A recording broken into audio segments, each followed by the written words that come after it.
യേശുവേ എന്റെ ഉള്ളത്തിനാനന്ദമേ എന്നെ നിൻ മാർവിങ്കൽ ചേർപ്പാനാ വന്നീടായിപ്പോൾ നിൻ പാദത്തിൽ എന്നെ നിൻ മാർവിങ്കൽ ചേർപ്പാനാ വന്നീടായിപ്പോൾ നിൻ പാദത്തിൽ ആരുക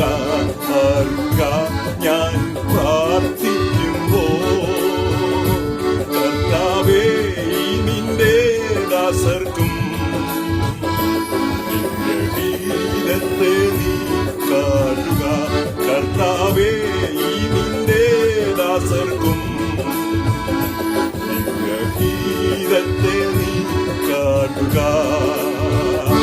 നിന്നെ സ്നേഹിക്കുന്ന മക്കൾക്കും ഉള്ളതാ എല്ലാ പദവികളും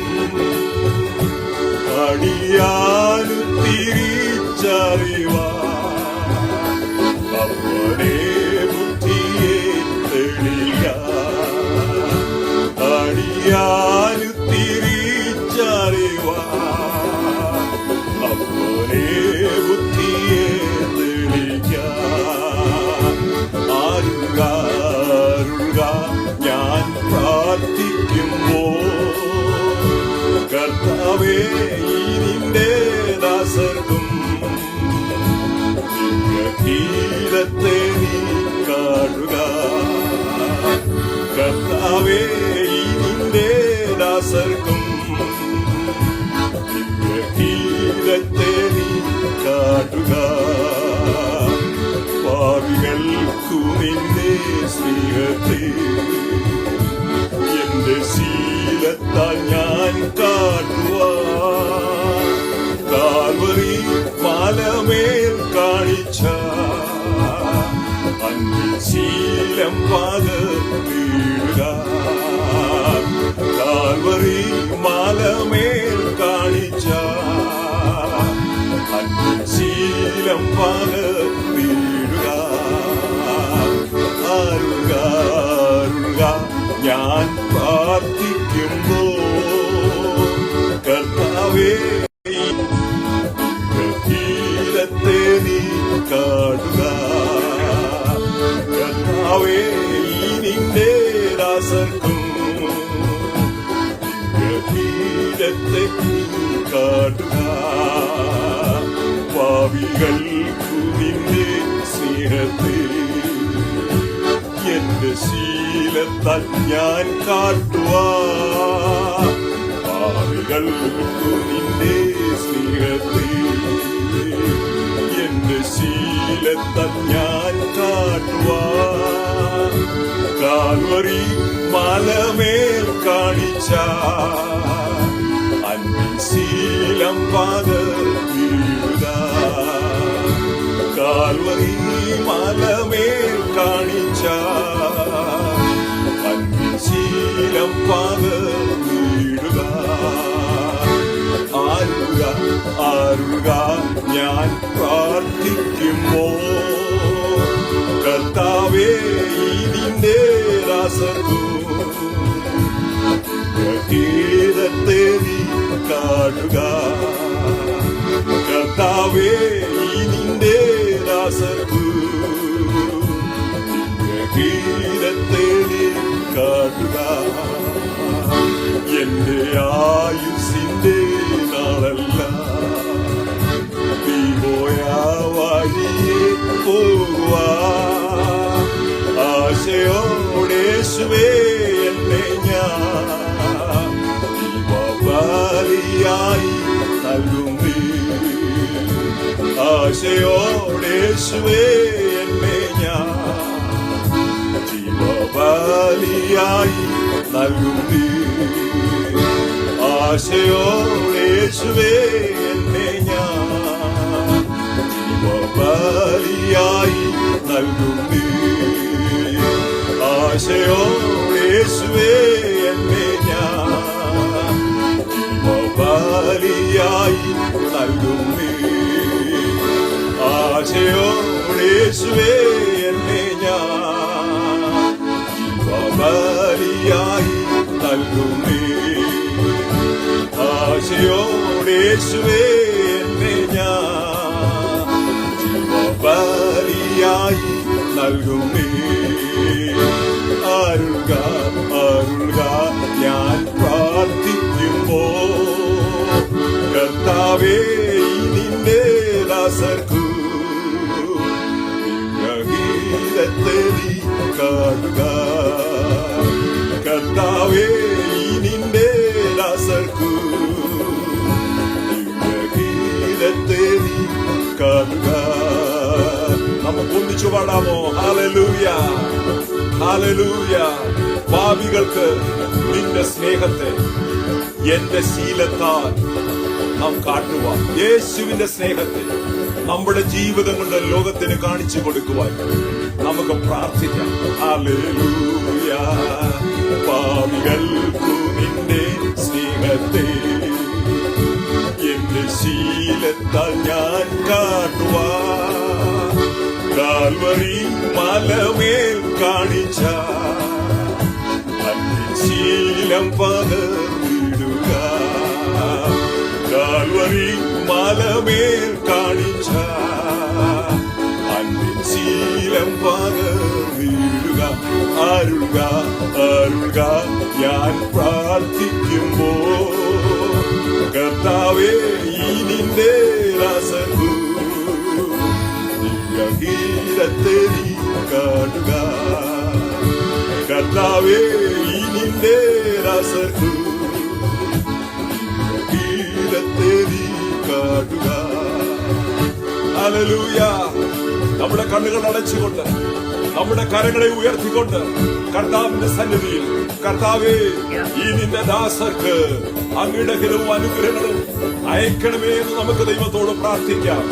ഇതൊരു പ്രാർത്ഥനാ ചാനലാണ്, ബോസ്റ്റൺ പ്രയലയിലാണ്. നമ്മളെ തന്നെ ദൈവത്തിന്റെ കരങ്ങളിലേക്ക് സമർപ്പിക്കാം. നമ്മുടെ കണ്ണുകളെ അടച്ചുകൊണ്ട് കരങ്ങളെ ഉയർത്തിക്കൊണ്ട് ഈ പാട്ട് ഒരു ആരാധനയായി, ഒരു പ്രാർത്ഥനയായിട്ട് പാടാം. ഹല്ലേലൂയ. അരുൾക അരുൾക ഞാൻ പ്രാർത്ഥിക്കുമ്പോ കർത്താവേ നിന്റെ ദാസർക്കു ഗീതത്തെ നിന്റെ ദാസർക്കു ഗീതത്തെ നീ കാണുക. കർത്താവേ നിന്റെ ദാസർക്കു ഗീതത്തെ നീ കാണുക. കർത്താവേ നിന്റെ ദാസർക്കു ഗീതത്തെ നീ കാട്ടുക.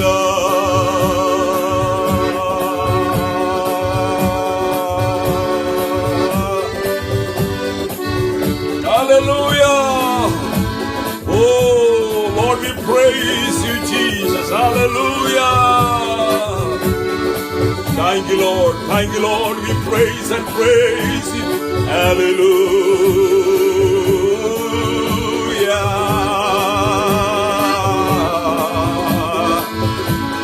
Oh, hallelujah.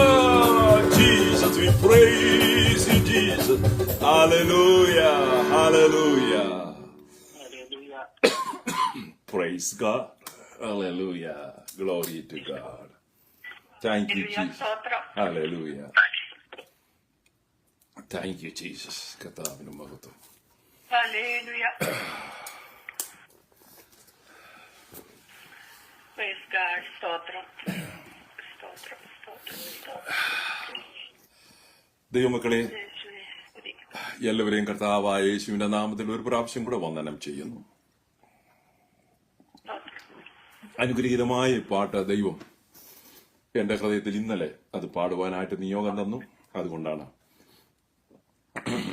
ഇത് പാടുവാൻ താല്പര്യപ്പെട്ടത്. വളരെ അർത്ഥവത്തായതും ഈ പ്രാർത്ഥനാ ചാനലിൽ ഇതൊരു പ്രാർത്ഥനയാണ്. അരുൾക അരുൾക ഞാൻ പ്രാർത്ഥിക്കുമ്പോൾ കർത്താവെ ഈ നിന്റെ ദാസർക്ക് നിന്റെ ദിവ്യഹിതത്തെ നീ കാട്ടിത്തരിക. സ്തോത്രം.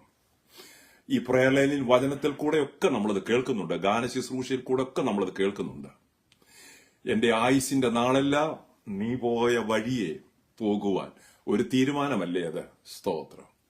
പാപികൾക്ക് നിന്റെ സ്നേഹത്തെ എന്റെ സ്വഭാവത്താൽ കാണിക്കുവാൻ കാൽവറിമേൽ കാണിച്ച ആ അൻപിന്റെ ശീലം, ആ കരുണയുടെ ശീലം എന്നിൽ നൽകണേ എന്ന് അതൊരു പ്രാർത്ഥനയാണല്ലോ.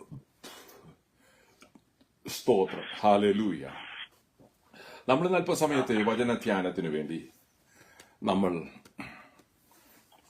എടുക്കുന്ന ഭാഗം കർത്താവ് തന്നിരിക്കുന്നത് അപ്പോസ്തല പ്രവൃത്തികളുടെ പുസ്തകം 12-ാം അധ്യായം അതിന്റെ 5-ാമത്തെ വാക്യമാണ്. Acts of Apostles chapter 12 verse 5.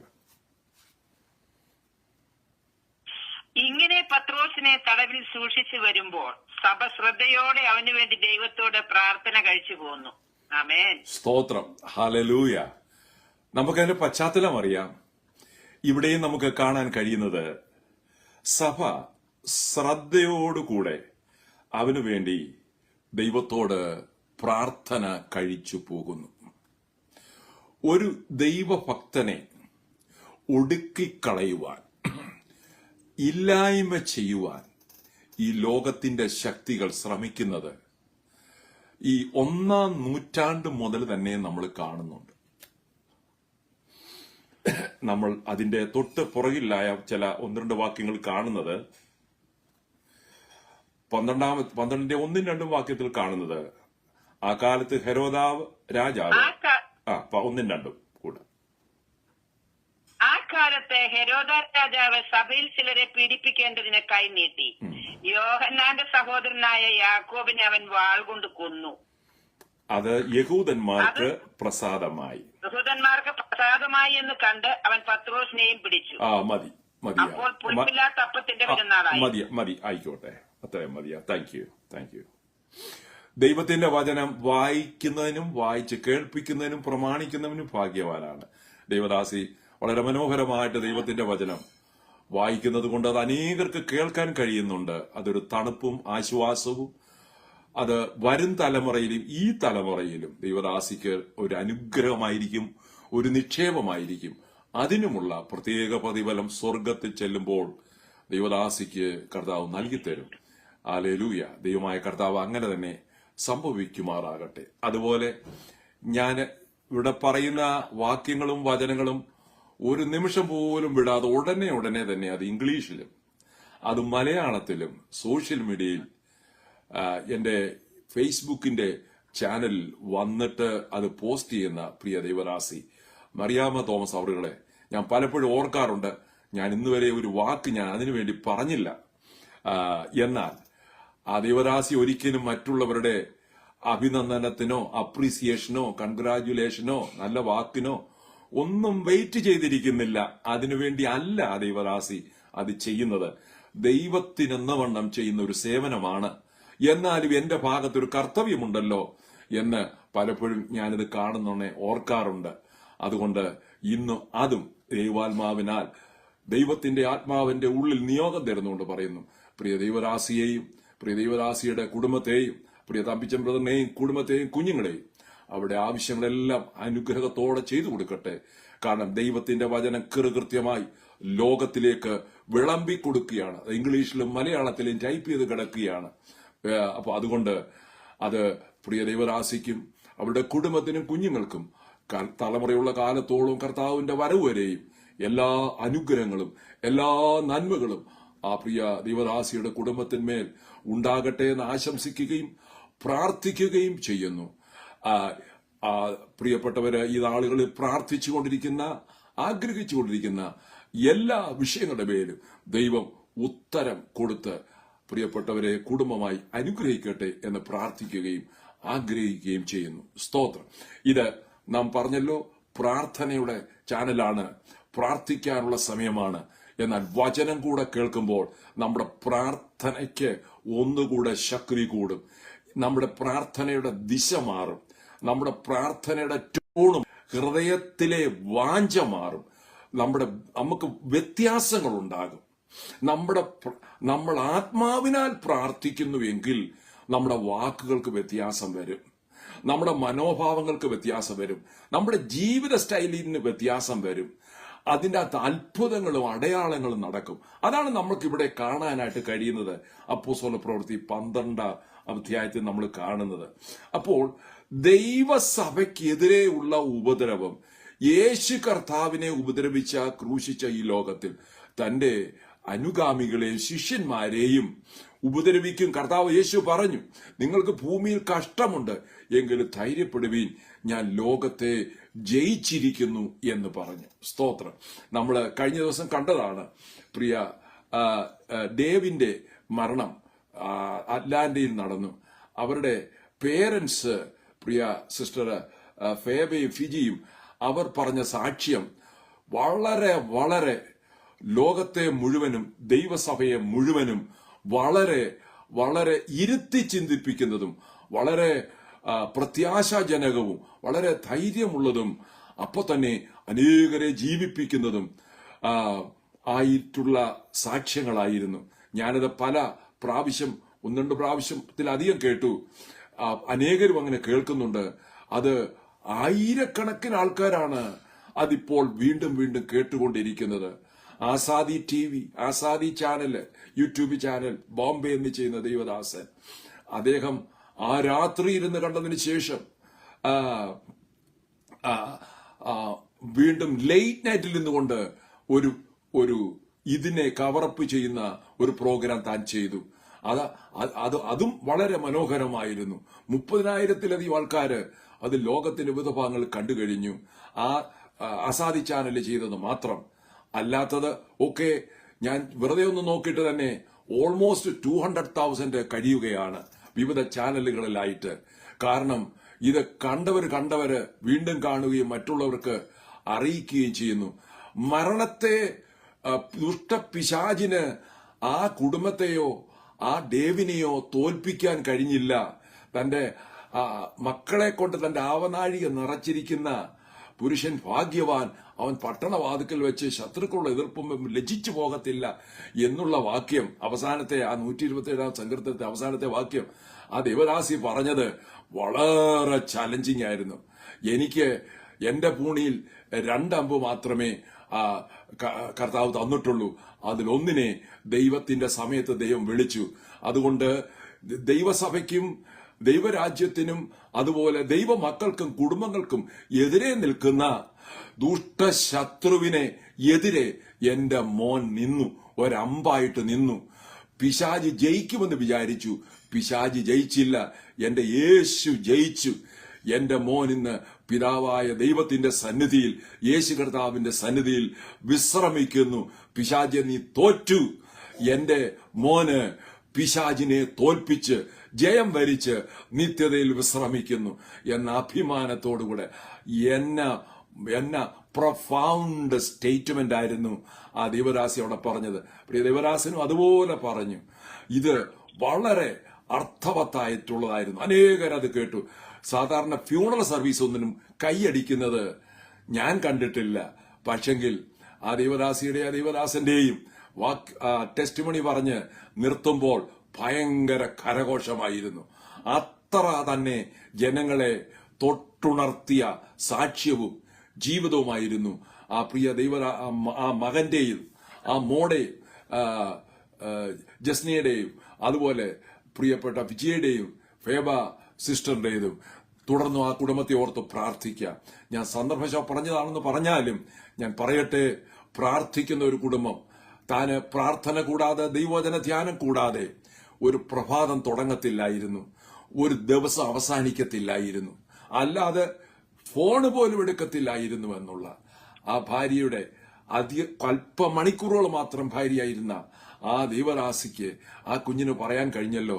ആ മോളെ നമുക്ക് പ്രാർത്ഥന ഓർക്കാം. ആ കുഞ്ഞിന്റെ ഭാവിയെയും ആ കുടുംബത്തെ എല്ലാം ദൈവം അനുഗ്രഹിക്കട്ടെ.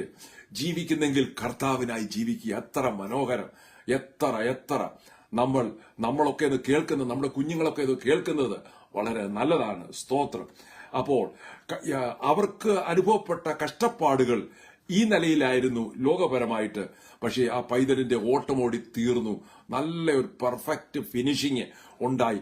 നമ്മൾക്കും എത്ര നാൾ ജീവിച്ചിരിക്കുന്നു എന്നുള്ളതല്ല, പക്ഷെ ജീവിക്കുന്നിടത്തോളം നാൾ, അത് കുറച്ചു നാളായാലും കൂടുതൽ നാളായാലും നാം ദൈവരാജ്യത്തിനും ദൈവസഭയ്ക്കും നമ്മുടെ കർത്താവിനും മാതൃകയുള്ളവരായി, വിശുദ്ധരായി, നിന്ന് നമ്മുടെ വിശ്വാസത്തിൽ അവസാനിക്കുന്നതാണ് ഇമ്പോർട്ടന്റ്. എത്ര വർഷം ജീവിച്ചിരുന്നു എന്നുള്ളതല്ല, ജീവിക്കുന്നിടത്തോളം കർത്താവിനായി. അപ്പൊ ആദിമ നൂറ്റാണ്ടിൽ തന്നെ ദൈവസഭയ്ക്കും ദൈവജനത്തിനും എതിരെ പീഡയുണ്ട്. അത് നമ്മൾ അറിയാം. ഈ 2000 വർഷം കഴിഞ്ഞു. പക്ഷേ ഈ ദൈവത്തിന്റെ വചനം ലോകത്തിലേക്ക് പരക്കുകയല്ലാതെ ഇത് തോറ്റുപോയിട്ടില്ലെന്നുള്ളതാണ് എന്റെ പ്രത്യേകത. പിശാച് എല്ലാ കാലഘട്ടത്തിലും ഈ മാർഗത്തെ ഇതിനെ തടസ്സപ്പെടുത്തുവാൻ ദൈവമക്കളെ പീഡിപ്പിക്കുകയും പരിഹസിക്കുകയും ഒക്കെ ചെയ്യും. ഈ നാളുകളിൽ സോഷ്യൽ മീഡിയയിൽ കൂടെ ആണെങ്കിലും യേശു കർത്താവിന്റെ ദൈവത്വത്തിനും ദൈവസഭയ്ക്കും എതിരെയൊക്കെ അനേക പ്രവൃത്തികൾ ചെയ്യുന്നത് നമുക്ക് കാണാൻ കഴിയും ദുഷ്ട പിശാചുക്കൾ. എന്നാൽ അന്നേരവും അത്ര കണ്ട് ദൈവജനം കാണാൻ കഴിയും. അപ്പോൾ ഇവിടെ പത്രോസിനെയും പിടിച്ചു. പത്രോസിനെയും കൊല്ലുവാനായിട്ട് ഹെരോദ രാജാവിന്റെ ആജ്ഞപ്രകാരം. എന്നാൽ തടവിൽ, നമ്മൾ വായിച്ചത് 5-ാമത്തെ വാക്യമാണ്, ഇങ്ങനെ പത്രോസിനെ തടവിൽ സൂക്ഷിച്ചു വരുമ്പോൾ സഭ എന്ത് ചെയ്തു? അതാണ് ഇവിടുത്തെ പ്രധാനം. ഹല്ലേലൂയ. അവർ നിരാശപ്പെട്ട് അവർ കടന്ന് ഉറങ്ങുകയല്ലായിരുന്നു. അവർ തടവിൽ ഈ പത്രോസിനെ സൂക്ഷിച്ചു വരുമ്പോൾ സഭ ശ്രദ്ധയോടെ അവന് വേണ്ടി ദൈവത്തോട് പ്രാർത്ഥന കഴിച്ചു പോന്നു.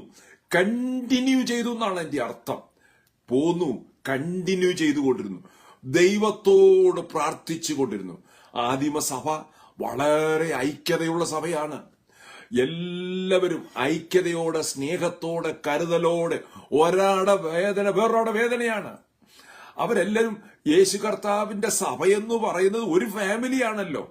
അപ്പോൾ ഒരു വിരലിന് നമ്മുടെ ശരീരത്തിൽ, നമ്മുടെ ശരീരമാണ് ദൈവസഭയോട് ഉദാഹരണമായി നമുക്ക് ചിന്തിക്കാമെങ്കിൽ, അങ്ങനെ ചിലപ്പോൾ ചിന്തിക്കുന്നത് നല്ലതാണ്. എങ്കിലേ നമുക്ക് ഒന്നുകൂടെ നമ്മുടെ പ്രായോഗിക തലത്തിൽ നമ്മൾ എന്ത് ചെയ്തു, നമ്മുടെ ജീവിതത്തെ അത് തന്നെ പഠിപ്പിക്കും. കർത്താവ് അങ്ങനെ കൊരിന്ത്യർ ലേഖനം 1 കൊരിന്ത്യർ 12-ാം അധ്യായത്തിൽ പറഞ്ഞിട്ടുണ്ട്, ശരീരത്തോട് ഉപമിച്ച് തല യേശു കർത്താവാണെന്നും. അതായത് സഭയുടെ തല യേശു കർത്താവാണ്, ശരീരം ദൈവത്തിന്റെ സഭയാണ്. ദൈവത്തിന്റെ സഭയുടെ തല എന്ന് പറയുന്നത് യേശു കർത്താവാണ്. അപ്പോൾ ഈ ശരീരത്തിൽ ഒരു ചെറിയ അവയവത്തിന് വേദന ഉണ്ടാകുമ്പോൾ അത് ശരീരം മുഴുവനും വേദന എടുക്കും. നമുക്ക് അണിവരലിന് വേദന എടുത്താൽ നമുക്ക് ചിലപ്പോൾ തലയുടെ ഉച്ചിയിൽ വരെ അതിന്റെ വേദന കേൾക്കും. ബോണിന് വല്ലതുമാണ് നമ്മുടെ ഏതെങ്കിലും സ്ഥലത്ത് ഒരു വേദന മുറിവേറ്റാൽ അതിന്റെ വേദന ഉച്ചിക്ക് വരെ കേൾക്കും. അപ്പം കർത്താവിന്റെ സന്നിധി വരെ നമ്മുടെ വേദന ചെല്ലുന്നുണ്ട്. കാരണം നമ്മുടെ ശരീരത്തോട് കർത്താവ് ഉപമിച്ച് ദൈവസഭയെ പറഞ്ഞിട്ടുണ്ട്. അപ്പൊ ഇപ്പോൾ അത് നമുക്ക് നമ്മുടെ നഗ്ന നേത്രങ്ങൾ കൊണ്ട് യേശു കർത്താവിനെ ദൈവസഭയുടെ തലയായി നിൽക്കുന്ന നമ്മുടെ നഗ്ന നേത്രങ്ങൾ കൊണ്ട് കാണാനൊക്കത്തില്ല. എന്നാൽ അത് ഉദാഹരണമാക്കിയാണ് പറഞ്ഞിരിക്കുന്നത്. അല്ല ശരീരത്തിന് മണ്ടേ തലയിരിക്കുന്നു എന്നുള്ള അർത്ഥത്തിലല്ല. നമുക്കറിയാം നമ്മുടെ ശരീരത്തിൽ തല എങ്ങനെ ഇരുന്ന് നമ്മുടെ ശരീരത്തിന്റെ പ്രവൃത്തികളെ നിയന്ത്രിക്കുന്നു, നമ്മുടെ ശരീരത്തിന്റെ അവയവങ്ങൾ തമ്മിലുള്ള കോർഡിനേഷൻ, അതിന്റെ ഐക്യത എന്തുമാത്രം 100% അലൈൻഡ് ആയിരിക്കുന്നു. ഇപ്പൊ ഞാനിത് പ്രസംഗിക്കുമ്പോൾ എന്റെ കൈയും വിരളും അതനുസരിച്ച് കാണിക്കുകയാണ്. ഞാൻ തന്നെ എന്നെ നോക്കുകയാണ്. ഞാനിത് യൂട്യൂബിൽ അല്ലെങ്കിൽ ഫേസ്ബുക്കിൽ ഇത് പോകുന്നുണ്ട്. ഞാൻ ബോസ്റ്റൺ പ്രയറിൽ പ്രസംഗിക്കുമ്പോൾ തന്നെ എന്റെ അവയവങ്ങൾ എല്ലാം ഈ പ്രസംഗിക്കുന്നതിനോട് ചേർന്ന് ചലിക്കുകയാണ്. അപ്പൊ എന്റെ കോർഡിനേഷനാണ് ഉദ്ദേശിക്കുന്നത്. ഇതുപോലെ തന്നെയാണ് ദൈവത്തിന്റെ. അപ്പൊ ഇത് നമ്മുടെ ശരീരത്തെ ഉദാഹരണമാക്കി എടുത്തിരിക്കുന്നത് ഐക്യതയ്ക്ക് വേണ്ടിയാണ്. തലയും ശരീരത്തെ ഇതുപോലെയാണ് ദൈവസഭയിൽ കറക്റ്റ് അലൈൻമെന്റ് ഉണ്ടെന്നാണ് പറയുന്നതിന്റെ അർത്ഥം. ദൈവസഭയിൽ ഒരു വേർകൃത്യം ഇല്ല എന്നാണ് പറഞ്ഞതിന്റെ അർത്ഥം. ഇടത്തെ കൈയും വലത്തെ കൈയും തമ്മിൽ ഒരിക്കലും കോമ്പറ്റീഷൻ ഇല്ലാത്തതുപോലെ, കൈയും കാലും കൂടെ ഒരിക്കലും മത്സരിക്കാത്തതുപോലെ നമ്മുടെ ശരീരത്തിന്റെ അവയവങ്ങൾ മുഴുവനും തലയിൽ നിന്ന് വരുന്ന സിഗ്നൽ അനുസരിച്ച് ഒബീഡിയന്റായി പോകുന്നത് പോലെ ദൈവസഭയിൽ യേശുക്രിസ്തുവിൽ കൂടെ, ദൈവവചനത്തിൽ കൂടെ, കാൽവരി യാഗത്തിൽ കൂടെ വീണ്ടെടുപ്പ് പ്രാപിച്ച ദൈവത്തിന്റെ ജനം അതിനോട് ചേർന്ന് 100% അലൈൻഡായിട്ട് പോകുന്നതാണ് ദൈവത്തിന്റെ സഭ. സ്തോത്രം, ഹല്ലേലൂയ.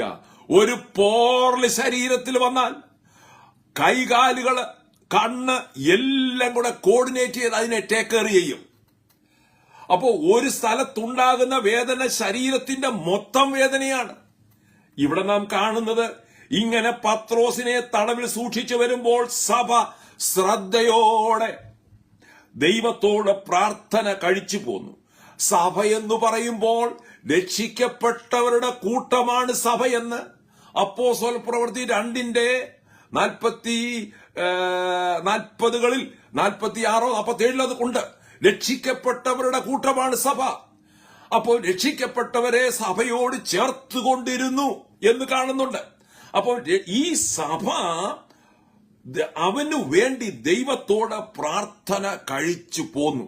ഇംഗ്ലീഷിൽ ഏണസ്ലി പ്രൈഡ് എന്നാണ്.